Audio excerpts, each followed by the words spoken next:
Good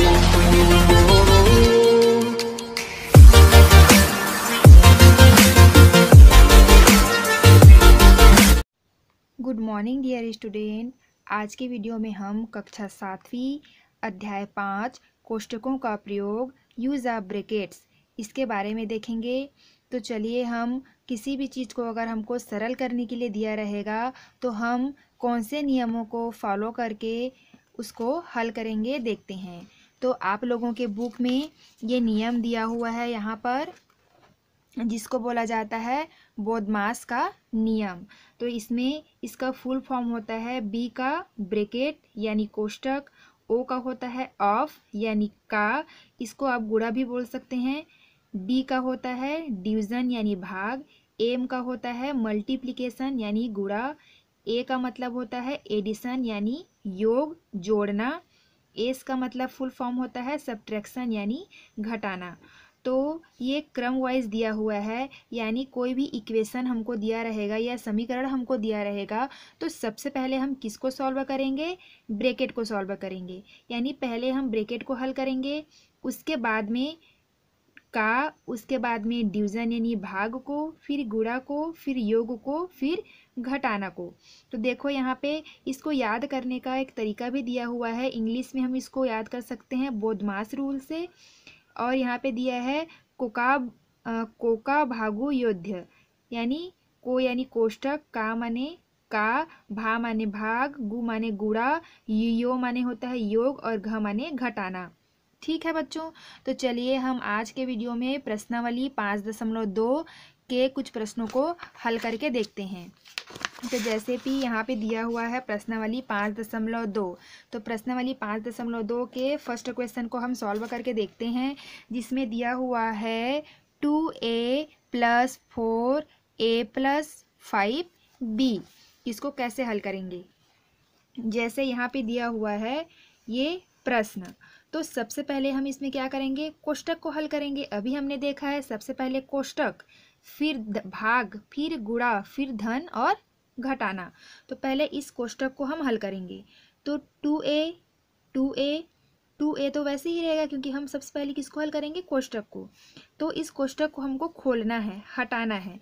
तो हम क्या करेंगे, इस 4 का गुणा इसके साथ करेंगे a के साथ, उसके बाद फिर 4 का गुणा 5b के साथ करेंगे। तो चलिए हम गुणा करते हैं।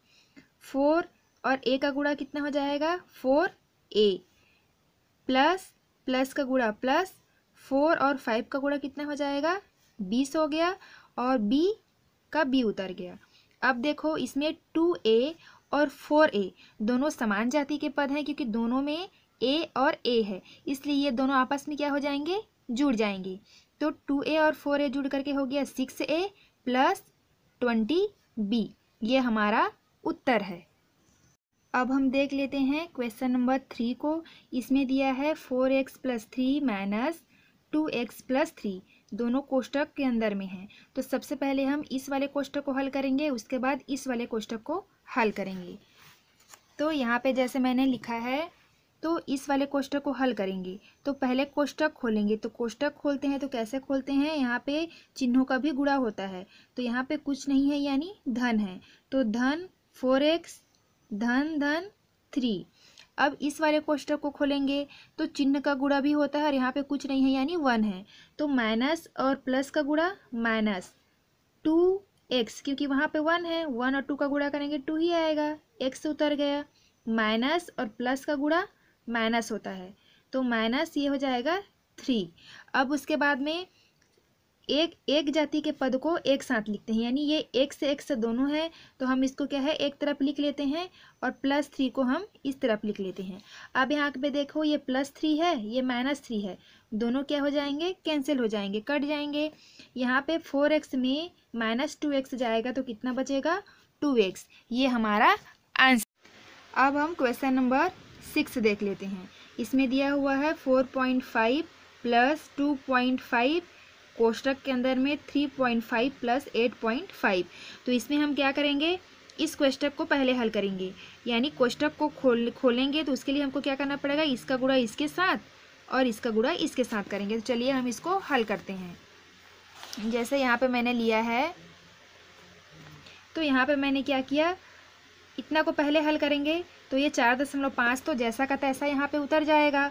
अब हम क्या करेंगे, इसको सॉल्व करेंगे तो 2.5 का गुणा 3.5 के साथ करेंगे तो कितना आएगा, 8.75। हमेशा यह याद रखना कि दशमलव के बाद के संख्याओं को सिंगल पढ़ा जाता है, यानी 8.75। ठीक है, तो इन दोनों का गुणा करने से कितना आ गया, 8.75। जैसे यहाँ पे मैंने गुणा करके भी दिखाया हुआ है, जैसे कि मैंने यहाँ पे 2.5 और 3.5 का गुणा किया है। तो हमेशा जब भी आप दशमलव का गुणा करते हैं तो ये मान के चलिए कि यहाँ पे कोई दशमलव नहीं है गुणा करते टाइम। ठीक है, कोई दशमलव नहीं है, यानी 25 का गुणा हम 35 के साथ कर रहे हैं। तो जब हम 25 का गुणा 35 के साथ में करेंगे तो हमारा आंसर आएगा 875। उसके बाद में जब उत्तर आ जाता है उसके बाद में आप क्या करोगे, दशमलव को लगाओगे। तो देखो यहाँ पे दशमलव है और यहाँ पर, यानी इकाई तरफ से देखो एक संख्या के बाद दशमलव है, इधर भी एक संख्या के बाद दशमलव है, यानी कुल मिलाकर एक यानी 2 संख्या के बाद दशमलव है। तो उत्तर में हमको क्या करना है, इकाई तरफ से गिनते जाना है, 2 अंक के बाद में दशमलव लगाना है, 1 2, यानी यहाँ पे हमारा दशमलव लगेगा। तो इसका उत्तर आ गया 8.75। अब हम क्या करेंगे, 2.5 का गुणा 8.5 के साथ करेंगे यहाँ पर। तो हमने यहाँ पे किया तो हमारा आंसर कितना आ गया, 21.25। अब हम क्या करेंगे, कोष्ठक को तो हमने सॉल्व कर लिया, अब उसके बाद में इन तीनों को हम जोड़ेंगे। तो इन तीनों को जोड़ने से क्या आएगा, 34.5। और इसको मैंने यहाँ पे बताया है कि हमने इसको कैसे जोड़ा है। तो सबसे बड़ा है 21.25, उसको हमने लिखा, उसके बाद में 8.75, फिर उसके बाद 4.5 को हमने लिख लिया। तो कैसे लिखे हैं देखिए, दशमलव के बाद जो संख्या आती है उसको दशमलव के नीचे में ही लिखते हैं। जैसे कि 21.25 लिखा, उसके बाद में 8.75, तो 75 को हम दशमलव के इसी तरफ लिखेंगे। तो यहाँ पे मैंने लिख दिया।